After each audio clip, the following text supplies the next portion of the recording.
इन सब बातों को भुला करके तो परमात्मा की कृपा प्राप्त होगी, अन्यथा केवल क्लेश प्राप्त होंगे। मैं तुम्हें सलाह देने के लिए नहीं आया हूं मां, मैं आपको आगे क्या होने वाला है यह बतलाने के लिए आया हूं। निर्णय आपको करना है, आप जैसा निर्णय करेगी वैसा कीजिएगा, लेकिन घटनाओं का क्रम अब इस प्रकार का होने वाला है। प्रणाम करता हूं मां, और वचन भी देता हूं कि जब तुम मुझे याद करोगी मैं आकर के तुम्हें आगे क्या करना चाहिए बतलाता रहूंगा। बोलते बोलते वेदव्यास अंतर्धान हो गए।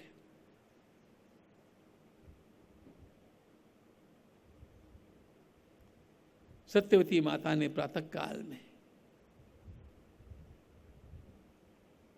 अपनी दोनों पुत्र वधुओं को बुलाया। अंबिका और अंबालिका ऐसे उनके नाम, जो विचित्र वीर्य की पत्नियां थी। सत्यवती माता ने इन दोनों से कहा, देखो बेटिया, मेरा महान पुत्र व्यास मुझे कल रात्रि में मिला। भविष्य की घटनाएं उसने मुझे बतला दी। यदि हम यहां पर रह करके किसी प्रकार का परिवर्तन उनमें कर ही नहीं सकते हैं तो मुझे यहां पर नहीं रहना चाहिए, ऐसा मैंने निर्णय किया है।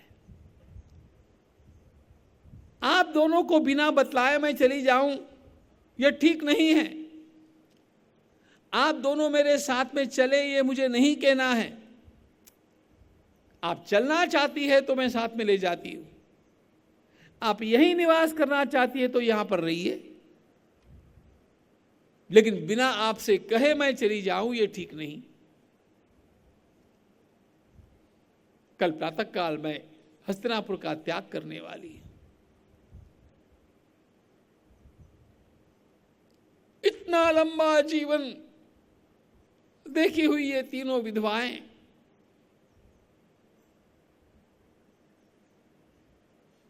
दूसरे दिन सूर्योदय के पूर्व उनका रथ इन तीनों को बैठा करके किस दिशा में चला गया और किस आश्रम में जाकर के उन्होंने स्वयं अपने जीवन के अंतिम दिन बिताए, महाभारतकार भी इसके बारे में मौन है।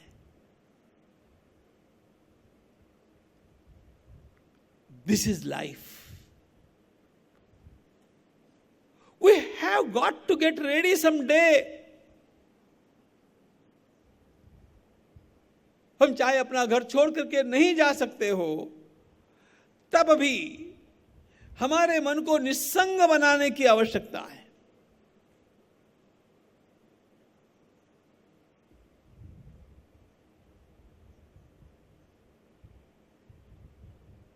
पुराने लोगों के साथ ये त्रासदी होती है। उन्होंने जो जीवन देखा वो एक कुछ और जीवन था, उनकी अपेक्षाएं कुछ और होती है, सामने जो चलता है वो कुछ और होता है। वे उसको बदल भी नहीं सकते हैं और चुपचाप देख भी नहीं सकते हैं। ऐसी स्थिति में क्या करना चाहिए?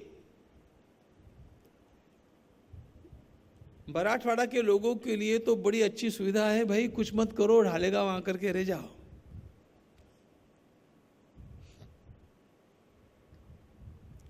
इतना बढ़िया स्थान आपको कहीं मिलना नहीं है। हाँ, इतना सुंदर वातावरण, लेकिन वैसा करें न करें, अपने मन को तटस्थ बनाने की कला सीख जाना चाहिए।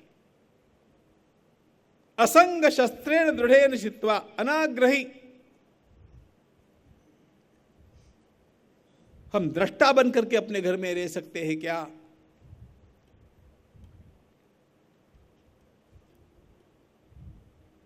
भगवान वैशंपायन जी महाराज वर्णन करते हैं, मुनीश्वरों, सत्यवती माता, अंबिका, अंबालिका यह हस्तिनापुर से चली गई। अब हस्तिनापुर के सिंहासन पर धृतराष्ट्र है,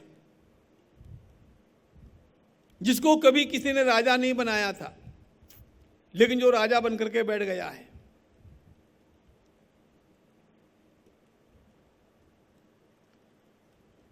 हस्तिनापुर की चिंता का वहन राजर्षि भीष्म कर रहे हैं, और हस्तिनापुर के विद्यालय में महाराज पांडु के 5 पुत्र और धृतराष्ट्र के 100 पुत्र कौरव, इनका साथ में अध्ययन चला है।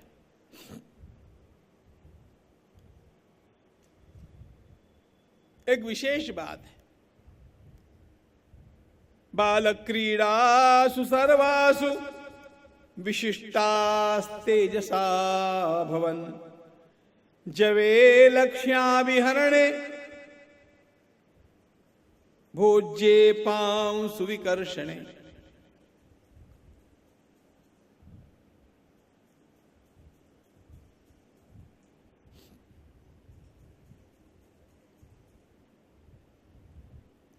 हस्तिनापुर की यहां की जो भूमिका है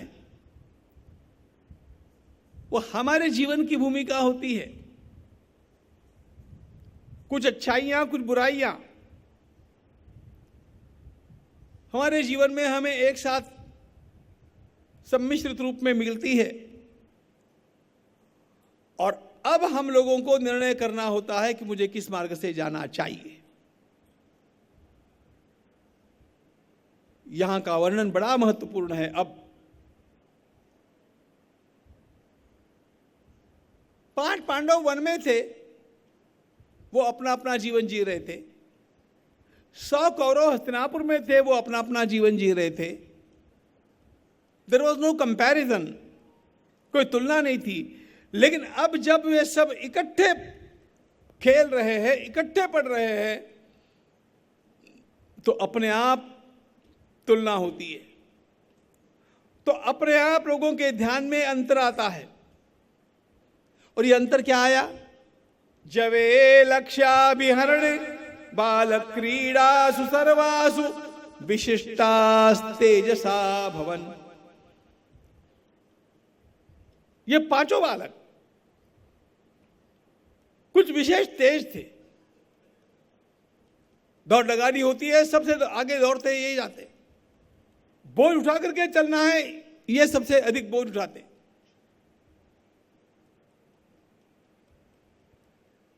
पेड़ों के ऊपर चढ़ना है, वहीं से कूदना है, ये 5 बालक उसमें बड़े प्रवीण थे। कहीं लक्ष्य को विद्ध करना है,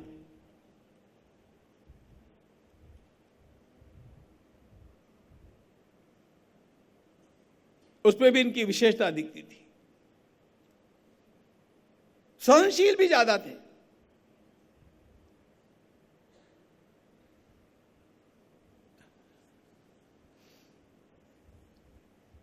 कभी किसी प्रकार की भी प्रतियोगिता हुई,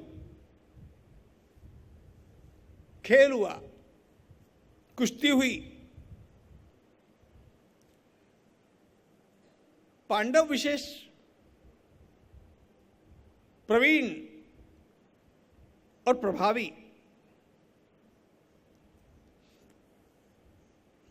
ऐसा वर्णन यहां पर क्यों आया है? अब बात को समझो। जीवन को समझना हम आरंभ अब कर रहे हैं। कौरवों में और पांडवों में अंतर कैसे आया?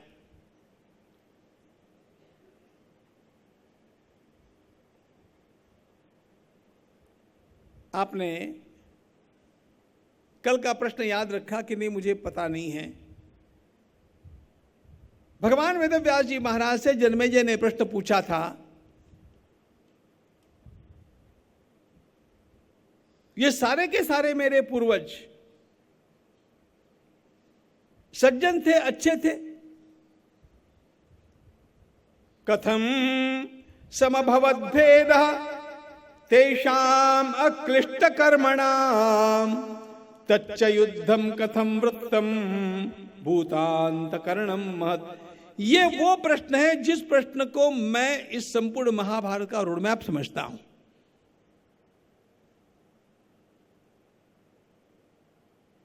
मनुष्य का जीवन, उसमें मतभेद उभरते कहां से हैं, वो बढ़ते क्यों हैं, उनको पाटा कैसे जा सकता है, उसको पाटने के लिए प्रयास कैसे किए जा सकते हैं, और यदि इन मतभेदों को समय के रहते हुए नहीं पाटा गया तो किस प्रकार महाविनाश परिवार का होता है, ये सारा इस एक प्रश्न के अनुसार हम देख सकते हैं।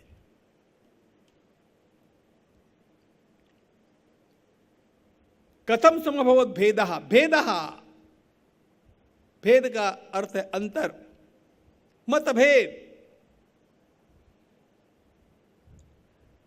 अब तक कोई मतभेद की बात नहीं थी। पांडव वन में थे, कौरव हस्तिनापुर में थे, अब इकट्ठे हो गए, अब मतभेद की बात आई। कहां से आरंभ हुआ? सबसे पहली बात है शारीरिक क्षमताओं का अंतर।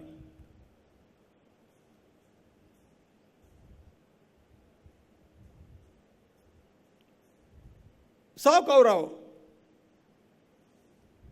और 5 पांडव, इनमें विशेषता यहां पर वर्णन करते हैं, विशिष्टा तेजसा भवन। अरे सबसे अधिक वेग पांडवों का, बोझ उठाना पांडवों का, सर्दी गर्मी सहना पांडव, पेड़ों पर चढ़ना कूद पड़ना पांडव एक्सपर्ट। क्यों? ये पक्षपात की बात नहीं है। अब आप उसकी सिचुएशन को देखो, उसकी स्थिति को देखो। पांडवों का जन्म कहां हुआ? वन में हुआ। पांडव कहां पले? वन में पले।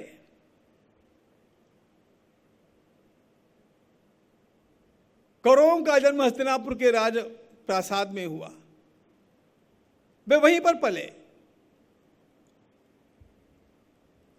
अच्छाई बुराई की बात नहीं कर रहा हूं, लेकिन अंतर क्या कैसे आता है इसको समझ लो।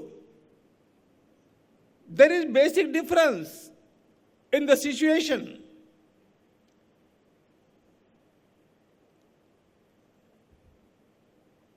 वन में जन्मे हुए बालक, उनकी शारीरिक क्षमताएं, उनका दौड़ लगाने का वेग, उनका पेड़ों पर चढ़ने का वेग,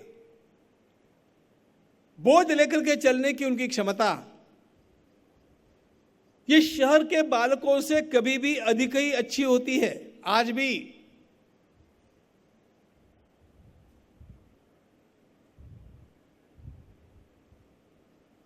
और मैंने अपने जीवन में देखा है, हमारे बचपन में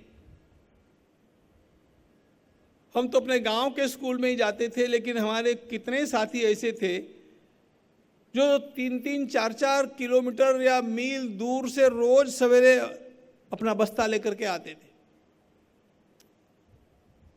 चाहे ठंड है चाहे गर्मी है, उनको तो उतना चलना ही है।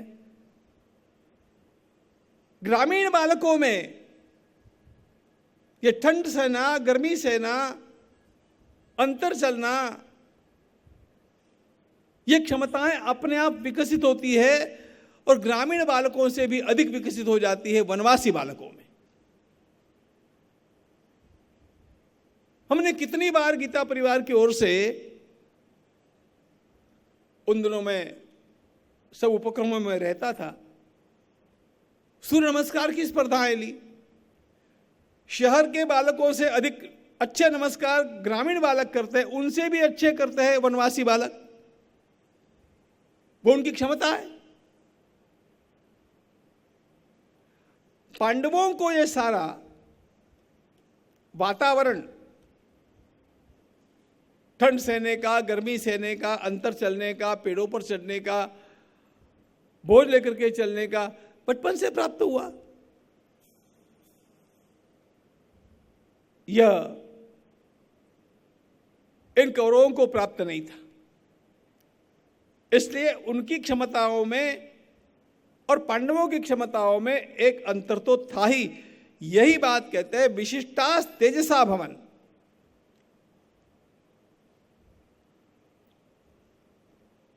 ये बात हो गई शारीरिक क्षमता की। अब एक बात मित्रों ये है कि बाल्यकाल में किसको कैसा वातावरण मिलना है, यह उसके हाथ की बात नहीं होती है। इसलिए उसकी कौन सी क्षमताओं में वृद्धि होगी, कौन सी क्षमताओं में नहीं होगी, यह भी उस समय उनके हाथ की बात नहीं होती है। मूल अधिक गंभीर बात यह है इन सब की मानसिकता में आया हुआ अंतर।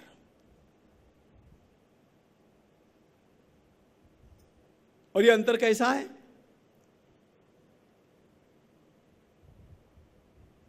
भीमसेन का बल देख करके,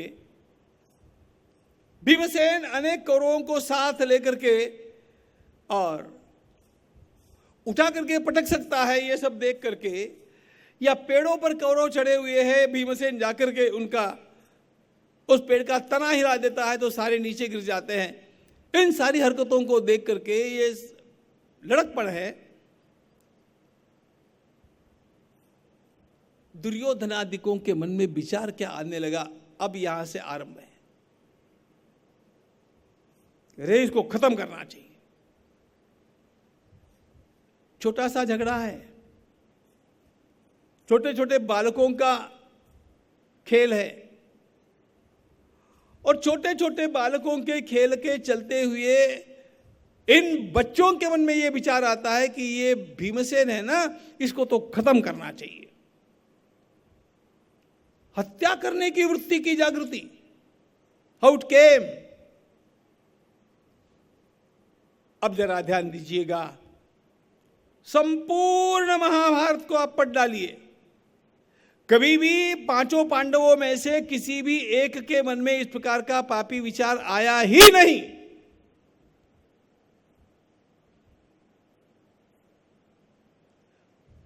महाभारत इसमें प्रमाण है।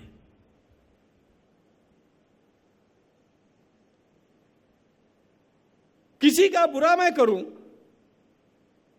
किसी का अधिकार मैं छीन लूं, किसी के ऊपर मैं अत्याचार करूं, किसी को मैं दुखी बना करके छोड़ूं, ऐसा कोई विचार किसी भी पांडव के मन में आया हुआ एक भी प्रसंग आप महाभारत में दिखा नहीं सकते। नो। और यहां पर ये दुर्योधन दुशासन विचार ये करते हैं कि अरे करो, खत्म करो। Why this difference? Now mind well. शारीरिक क्षमताओं में अंतर निर्माण होना यह तो भौगोलिक परिस्थिति का परिणाम है, मान लिया। लेकिन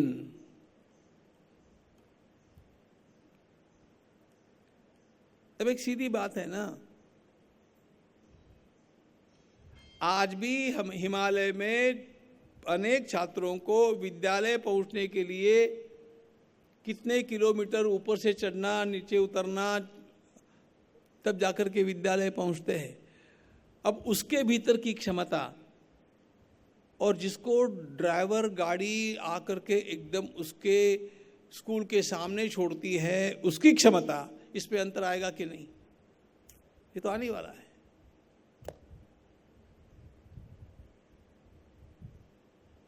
जितनी अधिक सुविधाएं देकर के आप उसको डिपेंडेंट बना देते हैं, हमारे ध्यान में नहीं आता है कि हम उसको दुबला भी बना रहे हैं।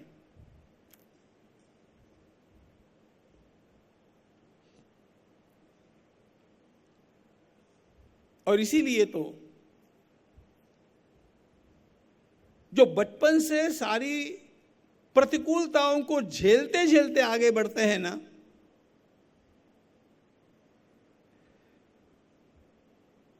वे चाय वाले कहीं के कहीं पहुंच जाते हैं जी, आप लोग देखते हैं, क्योंकि बचपन से झेला है।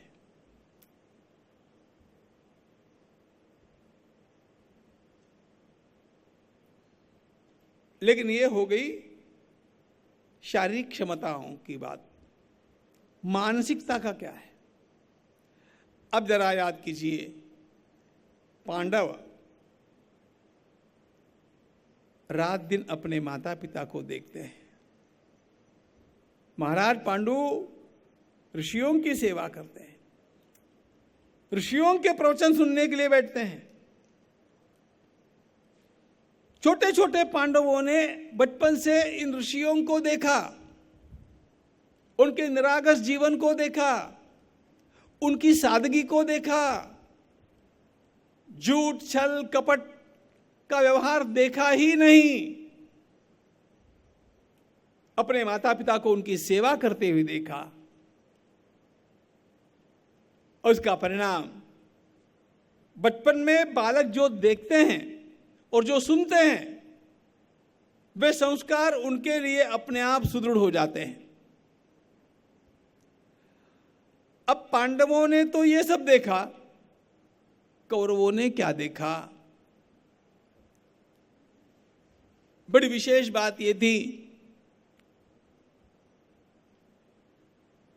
पिताजी अंधे हैं, मां ने आंखों में पट्टी बांधी है, और इसका परिणाम क्या हो गया पता है? ये सारे के सारे कौरव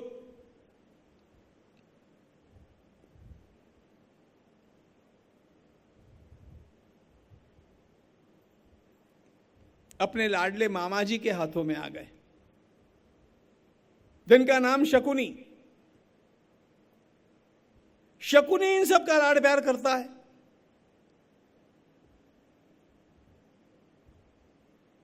शकुनी मूल में ही कुटिल है। कुटिलता के कारण ही तो शकुनी आकर के हस्तिनापुर में बसा है। और शकुनी को पता है कि सत्ता का केंद्र दुर्योधन बनने वाला है। दुर्योधन सत्ता का केंद्र बनेगा। वो यदि मेरे हाथ में पहले से रहा तो जो मैं चाहूंगा वह मैं कर पाऊंगा। इसलिए शकुनी ने दुर्योधन को अपना अंकित बना करके रखा। भांजे, वो प्यारा भांजा है उसका, और भांजे को इतना लाड लड़ाता है,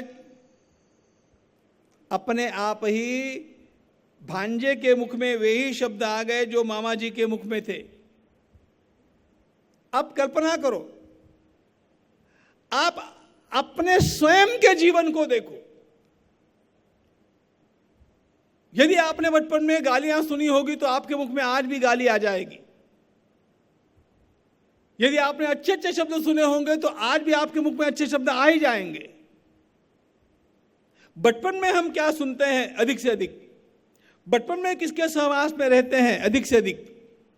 अपने आप उनके व्यक्तित्व का परिणाम हमारे ऊपर होता है और उनके शब्द हमारी जिह्वा पर आकर के बैठ ही जाते हैं। You can't avoid, you can't, simply can't.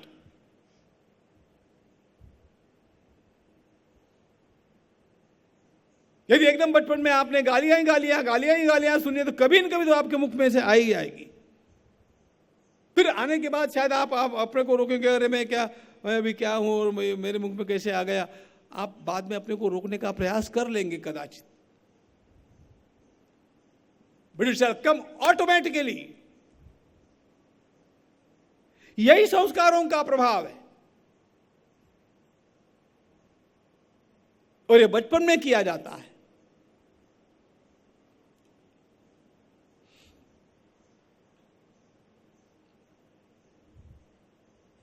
दुर्दैव की बात यह है, ध्यान रखना,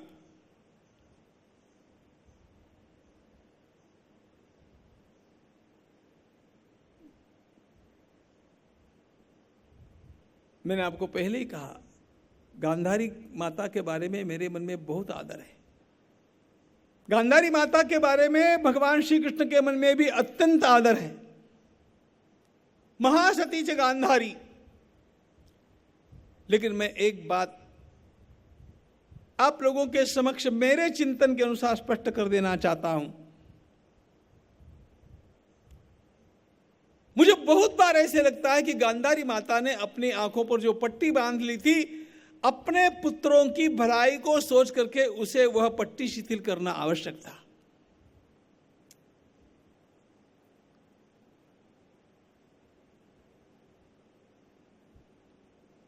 इस बात का हम आदर करते हैं कि जो सुख मेरे पति को प्राप्त नहीं है वह सुख मैं कैसे प्राप्त करूं। इस बात को लेकर के गांधारी माता दृष्टि के सुख का उपयोग नहीं करती है, पट्टी बांध करके बैठी है। पातिव्रत्य के रूप में यह बात शायद बहुत आदरणीय है भी। इसके लिए गांधारी माता को प्रणाम। लेकिन एक सच्ची बात यह है मित्रों, वह केवल पत्नी नहीं है, वो मां भी है। एक पतिव्रता पत्नी के रूप में अपने धर्म का निर्वाह उसने पट्टी बांध करके किया, लेकिन एक जागरूक मां के रूप में उसने अपने बालकों की ओर कितना ध्यान दिया। प्रश्न यह है, यह मां का कर्तव्य होता है कि नहीं? एक जागरूक माता कितना काम कर सकती है, इसका उदाहरण सारे संसार के इतिहास में हमारी छत्रपति शिवाजी महाराज की मां राजमाता जिजामाता है। उस एक मां ने शिवाजी को खड़ा कर दिया। मां जागरूक होनी चाहिए। अपने बालकों के आदतों के प्रति, उनके मुख में आने वाले शब्दों के प्रति, उनके द्वारा किए जाने वाले व्यवहारों के प्रति यदि मां समय पर सावधान है और उसको टोक देती है तो उसका भविष्य निर्माण करती है।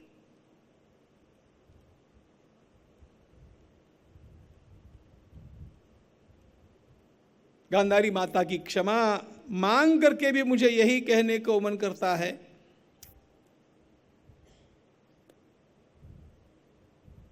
कि यदि माता जी अपनी आंखों की पट्टी को जरा शिथिल करती और बालकों की ओर ध्यान देती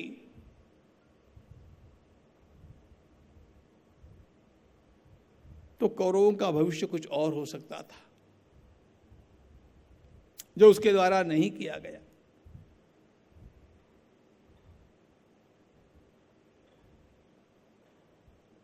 और उसका सीधा परिणाम,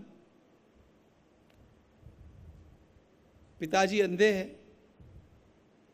मां के आंख में पट्टी है, शकुनी मामा बालकों को संभाल रहे हैं, उनकी सारी वृत्तियां, उनके सारे शब्द, उनकी सारी प्रवृत्तियां इन बालकों के ऊपर सिंचित हो रही है अपने आप। आप देखेंगे महाभारत में शकुनी के मुख में जो आता है वही दुर्योधन के मुख में आता है, वही दुशासन के मुख में आता है।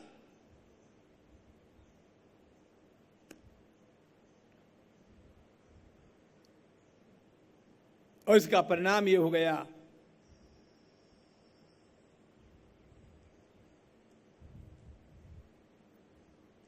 इन बालकों को ऐसा लगने लग गया, कौरवों को, दुर्योधन दुशासन आदिकों को, अरे भीमसेन को खत्म करना चाहिए। वैसे सभी पांडव उनको प्रिय लगते नहीं थे, लेकिन भीमसेन तो उनकी आंखों की किरकिरी बना हुआ था।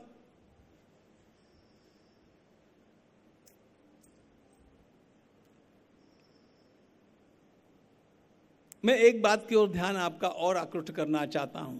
हरे कृष्ण कृष्ण कृष्ण हरे हरे, हरे कृष्ण कृष्ण कृष्ण हरे हरे, हरे राम राम राम हरे हरे, हरे राम राम राम हरे हरे, हरे कृष्ण कृष्ण कृष्ण हरे हरे, हरे कृष्ण कृष्ण कृष्ण हरे हरे, हरे राम राम राम हरे हरे, हरे राम राम राम हरे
ग्रंथों को केवल सुने नहीं,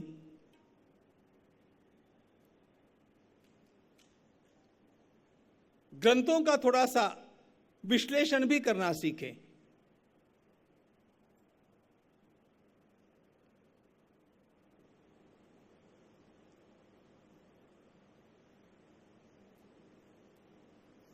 दुर्योधन के मन में पांडवों के प्रति और विशेष रूप से भीमसेन के प्रति यह जो ईर्ष्या का भाव निर्माण हो गया,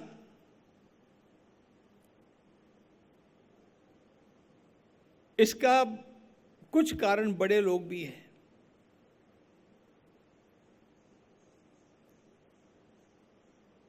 मुझे तो दुर्योधन की यह बात थोड़ी स्वाभाविक लगती है।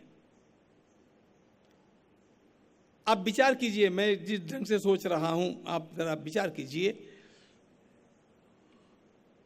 हमें दुर्योधन से मतलब नहीं है। हम आज अपने बेटे को दुर्योधन बनाना चाहते हैं कि उसको अर्जुन बनाना चाहते हैं। प्रश्न यह है,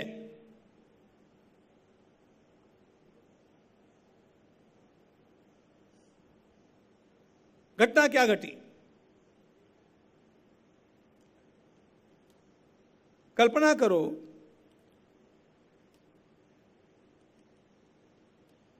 बचपन से दुर्योधन को यह बात लगती है कि हस्तिनापुर का राज्य तो हमारा है, हमारे पिताजी राजा है और आगे चल करके मैं राजा बनने वाला हूं। यह बात उसके मन में जमी हुई है और अचानक एक दिन वन में से 5 पांडव आते हैं और इन पांडवों को देख करके और कुंती माता को देख करके लोगों में कानाफूसी आरंभ हो जाती है कि अरे राज्य के सच्चे मालिक तो ये लोग हैं। अभी तक दुर्योधन को इसका पता नहीं है और अचानक 5 बालक आते हैं, उनकी वृद्ध माता आती है और लोग चर्चा करना आरंभ कर देते हैं कि हस्तिनापुर का ये राज है, वास्तव में ये तो महाराज पांडु का था और उसके सच्चे उत्तराधिकारी तो ये लोग हैं। अभी तक दुर्योधन अपने को निरंकुश मान रहा था, देयर इज नो कॉम्पिटिटर, और अचानक ये आकर के खड़े हो गए तो किसको सुहाएंगे बोलो?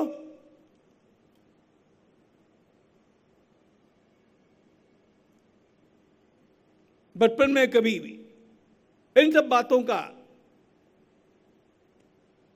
उनके सामने उल्लेख ही नहीं हुआ। अच्छा, इन बालकों के साथ उनकी कोई मैत्री नहीं हुई, कोई प्रेम संबंध निर्माण नहीं हुआ।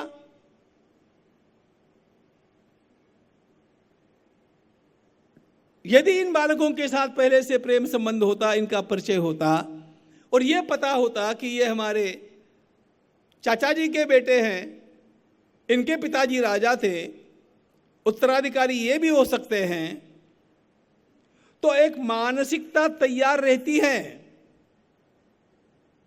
यह कभी घटना घटी ही नहीं। दुर्दैव की बात क्या है बतलाता हूं। देखिए, महाराज पांडु वन में गए, वन में महाराज पांडु को पुत्र हुआ।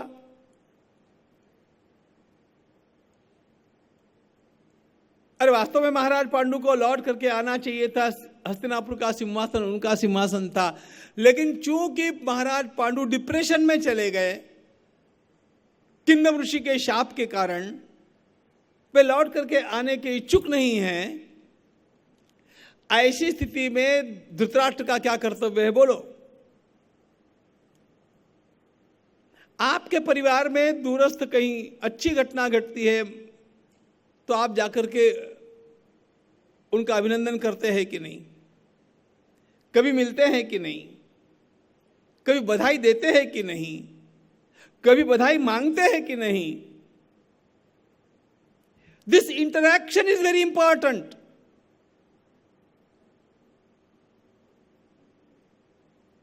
हस्तिनापुर से कोई वन में गया ही नहीं।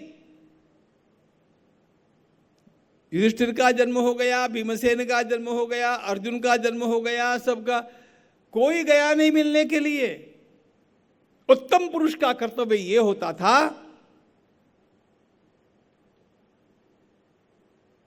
कि वे स्वयं उपहार लेकर के वहां पर पहुंच जाते अभिनंदन करने के लिए।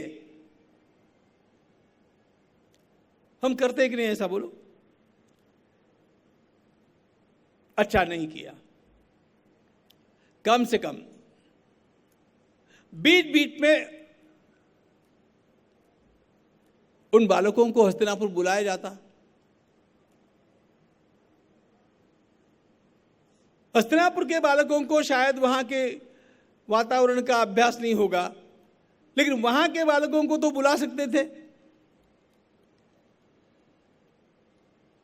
हमारे यहां पर एक पद्धति रही, छुट्टियों में बच्चे मामा के घर जाते हैं, तो मामा जी के जो बेटे उनके साथ हमारा परिचय हो जाता है। मामा बुआ के बेटों का सब जगह पर परिचय मिलता है। एक दूसरों को जानते हैं, एक दूसरों को पहचानते हैं, एक दूसरे की क्षमताओं का आकलन होता है। क्योंकि छुट्टियों में जाना आना है। इस प्रकार का कोई भी कार्य इतने लंबे समय तक हस्तिनापुर वालों की ओर से किया ही नहीं गया।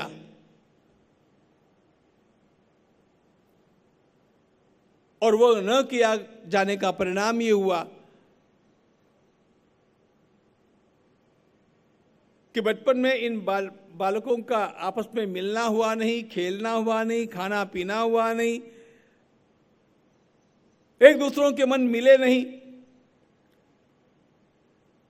मिले तो एकदम युवावस्था में आकर के ही मिल गए, जब एक दूसरे के पास इस दृष्टि से खड़े हो गए कि हम एक दूसरे के स्पर्धक हैं।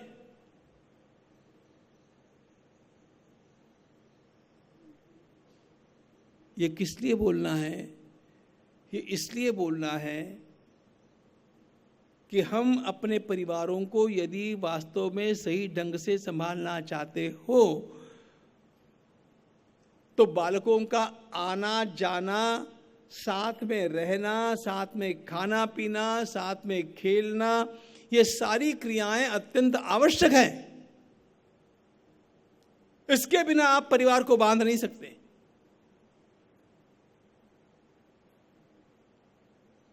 संभोजनम संकथनम, महाभारत का वर्णन करते हैं आगे।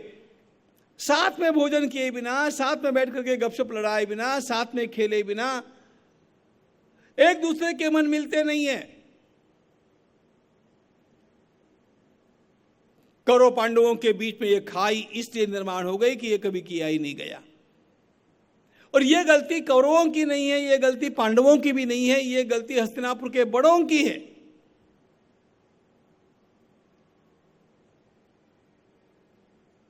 कभी कभी मेरे मन में विचार आता है